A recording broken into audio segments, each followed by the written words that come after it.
Bien, buenos días a todos. Muchas gracias ante todo a los organizadores por la invitación a participar en este, creo que importantísimo seminario, y mi más sincera felicitación al Consejo por este primer aniversario en su funcionamiento. Primer aniversario que le ha permitido ya, ayer se decía, ser referente indiscutible en tema de transparencia en América Latina. Poco a poco Latinoamérica se va convirtiendo, con ejemplos como el Consejo o como el IFAI, en una referencia obligada en materia de transparencia y acceso a la información. Una referencia también para España, donde, lo adelanto ya, no existe una ley de transparencia. A poco de dejar la Agencia Española de Protección de Datos y después de estar sumergido en la privacidad y en la defensa de un derecho fundamental esencial para cualquier democracia, como es la protección de datos, caí en la cuenta de que era imprescindible abrir la puerta a la transparencia para buscar ese equilibrio necesario, como antes comentaba Alejandro Ferreiro, entre transparencia y protección de datos. Y publiqué un artículo en un periódico de difusión nacional que se titulaba Por una ley de transparencia, en el que llamaba la atención acerca de la necesidad de que, una vez por todas, en España se aprobase una ley de transparencia. Y me respondieron varias personas, y entre otras una que me dijo: profesor Piñar, usted se ha pasado al enemigo. Parece mentira que en tan poco tiempo haya cambiado de chaqueta y de la privacidad haya pasado a defender la transparencia. Como si yo estuviese buscando otro mercado. Digo, bueno, ya la privacidad está agotada, ahora hay que buscar la transparencia. Nada en absoluto de eso es así. Precisamente lo que yo quería era potenciar la privacidad a través del fortalecimiento de la transparencia. Porque privacidad y transparencia no son en absoluto dos derechos o principios contradictorios, sino que son absolutamente complementarios. Y es imprescindible que se fijen con toda la certeza que sea posible, que no siempre es posible mucha, la relación entre privacidad y protección de datos.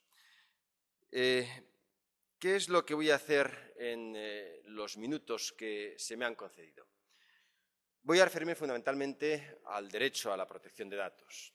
Es evidente, para luego centrarme en esa relación con la transparencia. Hablaré entonces primero del origen y evolución del derecho a la protección de datos.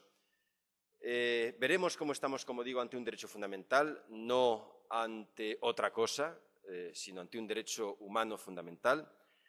Veremos entonces cuál es el contenido de ese derecho y insistiré en la necesidad de contar con una ley de protección de datos, con un marco normativo adecuado que permita definir el contenido, los contornos del derecho a la protección de datos.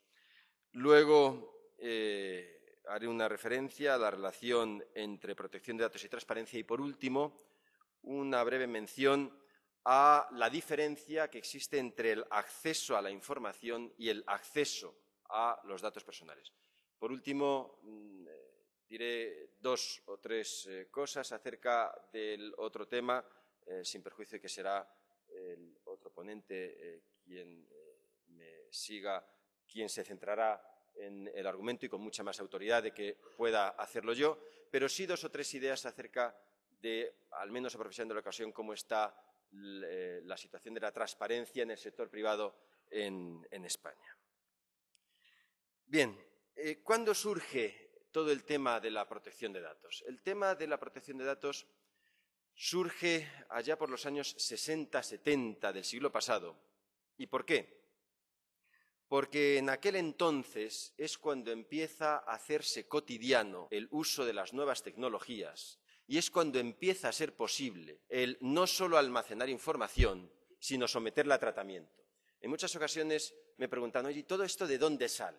¿Por qué? ¿Por qué ese interés por regular la protección de datos de carácter personal. Precisamente viene de ahí, del momento en el que el uso de las nuevas tecnologías se empieza a hacer algo cotidiano, ya no es algo reservado a los servicios de inteligencia, a los gobiernos, sino que el sector privado empieza a poder utilizar también las nuevas tecnologías y, por supuesto, se hace mucho más barato, mucho más económico y hay mayores posibilidades en cuanto al tratamiento de la información. Y esto implica mayores amenazas en cuanto a la privacidad. Además, no podemos olvidar que acababa de salirse, como aquel que dice, de una situación terrible en Europa, como era la Segunda Guerra Mundial, en donde se había apreciado